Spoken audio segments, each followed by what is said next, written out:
কিছু অসাধু ব্যক্তির জন্য জাল নোট তৈরির কারণে প্রতিনিয়ত সাধারণ মানুষ ক্ষতিগ্রস্ত হচ্ছে। তাই জাল টাকার নোট চেনা সবার জন্য খুবই জরুরি। জাল টাকার প্রথম শর্ত হচ্ছে এই টাকার নোটগুলো নতুন থাকে, কারণ জাল টাকার নোটগুলো সাধারণ কাগজের তৈরি। জাল নোট ঝাপসা দেখায়, আসল নোটের মতো ঝকঝকে থাকে না, সেটা নতুন হোক আর পুরাতন হোক। জাল নোট হাতের মধ্যে নিয়ে মুষ্টিবদ্ধ করে কিছুক্ষণ পর ছেড়ে দিলে এই নোট সাধারণ কাগজের মতো ভাঁজ হয়ে যাবে, আর আসল নোট ভাঁজ হবে না। যদিও সামান্য ভাঁজ হবে, তবুও তা জাল নোটের ক্ষেত্রে তুলনামূলকভাবে বেশি। এই মুহূর্তে আমাদের দেশে 1000 টাকা, 500 টাকা এবং 100 টাকার নোটের প্রচলন বেশি। এই নোটগুলো সোজা করে ধরুন, লক্ষ্য করুন নোটের বাম পাশে উপর থেকে নিচ পর্যন্ত একটি সরল রেখা রয়েছে। একটু ভালোভাবে লক্ষ্য করলে দেখতে পাবেন যে ওটা কোনো রেখা নয়, সেখানে স্পষ্টভাবে ইংরেজিতে বাংলাদেশ ব্যাংক কথাটা লেখা রয়েছে। পুরাতন 500 টাকার নোটে বাম পাশের নিচে সুন্দর নকশা করা লেখা রয়েছে 500, মূলত সেখানে বাংলাদেশ ব্যাংক কথাটা লেখা আছে হালকা এবং ভারী রং দিয়ে। টাকা সবসময় দুটি অংশ দিয়ে তৈরি করা হয়। টাকার দুই পাশে দুটো নোট জোড়া লাগানো থাকে এবং এটা হরিণের চামড়া দিয়ে তৈরি বলে পানিতে ভেজালেও খুব তাড়াতাড়ি ভেঙে যাবে না,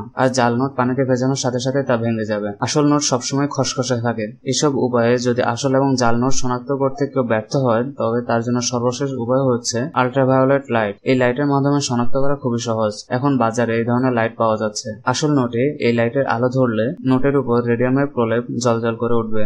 জাল নোটে তা হয় না। তাই কারো কাছ থেকে টাকা নেওয়ার সময় এসব দিক লক্ষ্য রাখুন।